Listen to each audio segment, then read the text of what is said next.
रब्बिल आलमीन वस्सलातु वस्सलामु अला सय्यिदिल अंबिया'i वल मुरसलीन व अला आलिहि व अस्हाबिहि अजमाइन अम्मा बाद फ़अऊज़ु बिल्लाहि मिनश शैतानिर रजीम बिस्मिल्लाहिर रहमानिर रहीम व क़ाला अल्लाहु तबारक व तआला फिल कुरआनिल मजीद यौ तंसुरुल्लाह यंसुरुकुम व युथब्बित अक़दामकुम वक़ाल अल्लाहु फ़ी मौज़िइन आख़र वला तहिनु वला तहज़नु वअंतुमुल अअलौना इन कुंतुम मुमिनीन।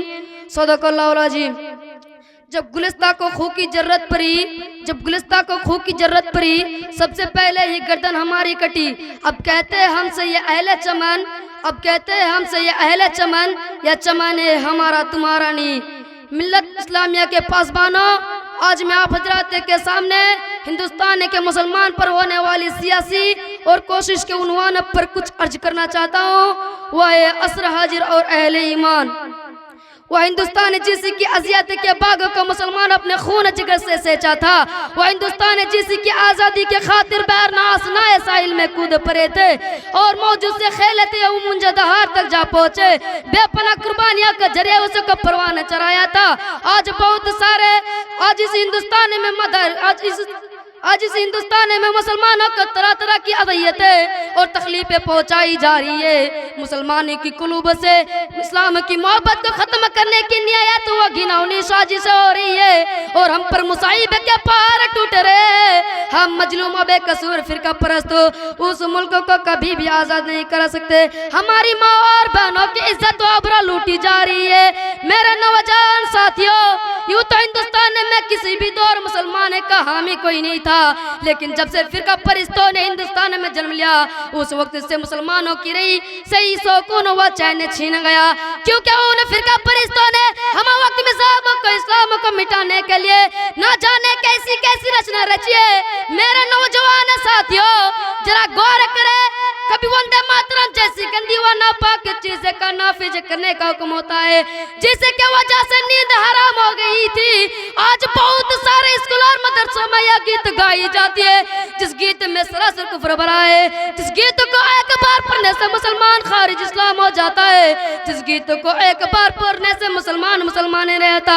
आज वही गीत हिंदुस्तान के मदरसों मकातीब में पढ़ने के लिए बच्चा को मजबूर किया जा रहा है और यह इंजाम लगाया जा रहा है कि जितने भी फसाद हो रहे हैं उनके पैसों वाली रमुल्ला है, इसलिए पहले उनका खत्म किया जाए और उन्हें क्या आसान सूरतें निकाली गई कि मुसलमान किसी भी मदारिस और मकातीब को नहीं बना सकते।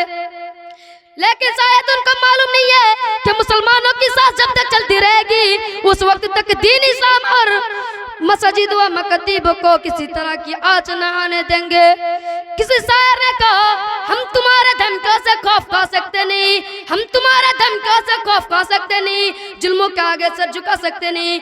और यही तारीख है अपना फलसफा जमाने दबाने से उभरते सदा।